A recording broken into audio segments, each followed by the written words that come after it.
Jeigu gyvenimo nuėjus pusę kelio nepasiklydot, o jūsų širdis tebevilioja nauji kraštai ir žmonės, pakelkit galvą į dangų ir pasekit migruojančius paukščius.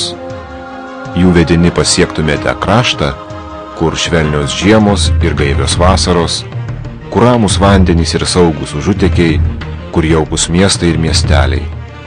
O svarbiausia, kur laukia svetingi namai ir puiki draugija. Tai Šilutės kraštas, rytinėme Baltijos jūros krante Lietuvos pamary. Tyloj pabūt. Galim mes paduoti, ar negalim? Mes pilnai galim, iš va čia va tas pirmas ir yra. Pažiūrėkit, pas mus yra pirmapradė, dar sakau, civilizacijos nenusiaukta gamta, kuri yra labai, aš pažiūrėjau, Kanadą skaičiau. Ko važiuoja kanadiečiai iš didžiųjų miestų? Klausytis vilkų staugimo, kurtinių burbuliavimo, o kodėl mūsų nestebėti per potvynį, pavyzdžiui, bulvių atskridimą, žąsų atskridimą? Čia viena iš tokių vietų. Nu, tai čia vienas tik aspektas. Bet kodėl, pavyzdžiui? Čia, Šilutės krašte, būna pavasarių, kai per savaitę Nemunu išplaukia ledai, jo delta užlieja pavasariniai vandenys, parskrenda paukščiai, o pačioje Šilutėje vėl skleidžiasi magnolijų žiedai ir ateities vizijos.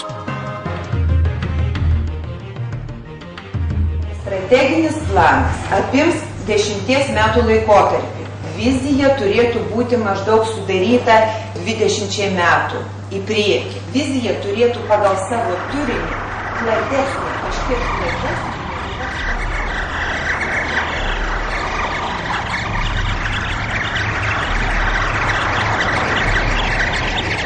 Kelią jungianti Lietuvos pamarį su šiaurės ir pietų kraštais jau prieš 7000 metų atrado migruojantys paukščiai. Už tai kiekvieną pavasarį ir rudenį krašto ornitologai jos apdovanoja žiedais su žinia apie Šilutės kraštą.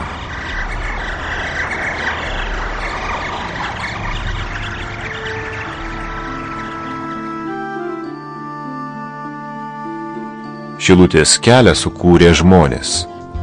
100 metų šioje vietoje, kur kirtosi tautų ir kultūrų, karų ir prekybos, sausumos ir vandens keliai, radosi ir tebestovi Šilutės miestas. Kam užeiga, kam priebėga, o visiems kitiems namai.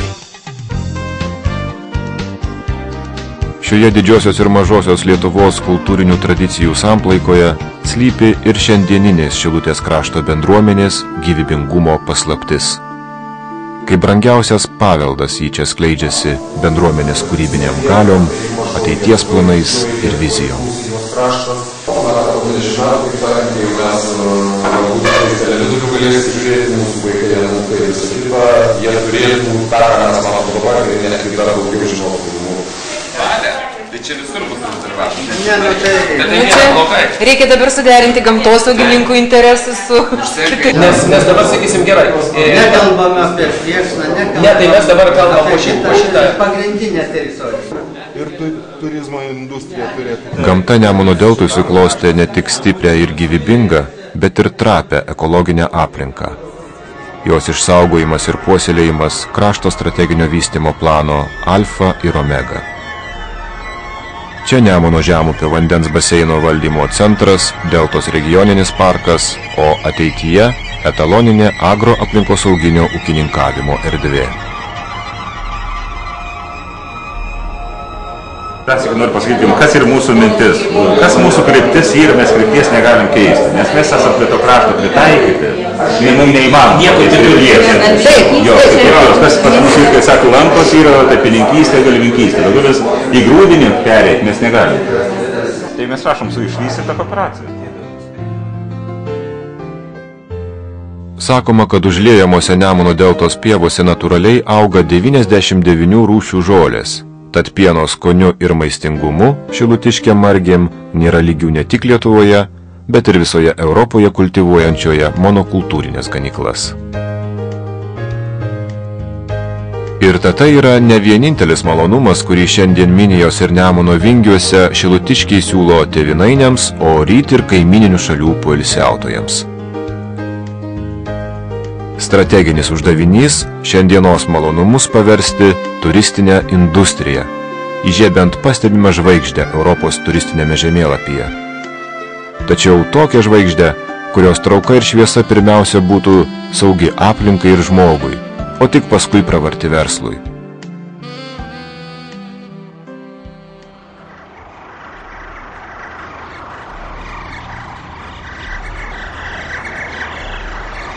Šilutės rajonas nėra laukinės gamtos oazė, vidurkelį tarp dviejų stambių industrinių centrų – Rusijai priklausančios Karaliaučiaus srities ir Klaipėdos, kurios jūrinio uosto akvatorija pietuose šliejasi į Šilutės Kuršmarių priekrantės, rajonui atsiveria neribotos verslo galimybės aptarnaujant tranzitą, investuojant į tarptautinėje rinkoje įsitvirtinusias ir steigiant naujas gamybas, plėtojant tradicinius verslus ir modernias paslaugas.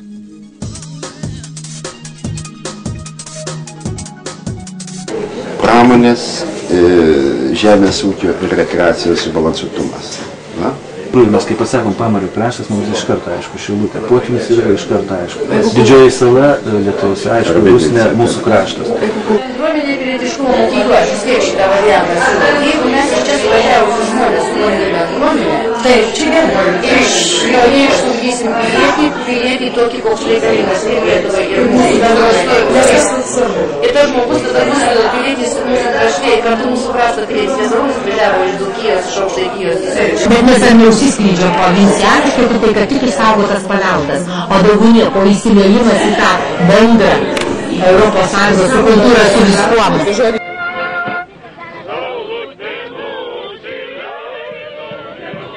Šilutės bendruomeniai niekada nestigo istorijos iššūkių. Tie iššūkiai ir išmokė šilutiškius gyventi santūriai, planuoti apdairiai ir svajoti drąsiai. Lietuvos stojimą į Europos Sąjungą Šilutės kraštas gali vadinti savųjų iššūkių Europai. Plačiai atsiverdamas Europos verslininkams, keliautojams ir poilsiautojams, pirmiausia atsiveria širdimi ir tikėjimu bendrų Europos namų ateitimi. Šiandieną akcentuodami tą turizmo, mūsų geografinę padėtį, turizmo rajonų paskirtį kaip prioritetą, mes nueinam labai drąsiai ir mesdami iššūkį, kad Šilutės kraštas, Pamario kraštas ryškėjanti žvaigždė Europos turizmo žemėlapį. Aš manau, kad šitą iššūkį jau yra metę patys paukščiai, kadangi paukščių takas veda pro mūsų Ventės ragą, pro mūsų kraštą ir jis būtent jungia įvairius netgi žemynus ir Europą ir Afriką ir būtent paukščiai nepraskrenda pro mūsų rajoną, nesustodami ir neplankydami.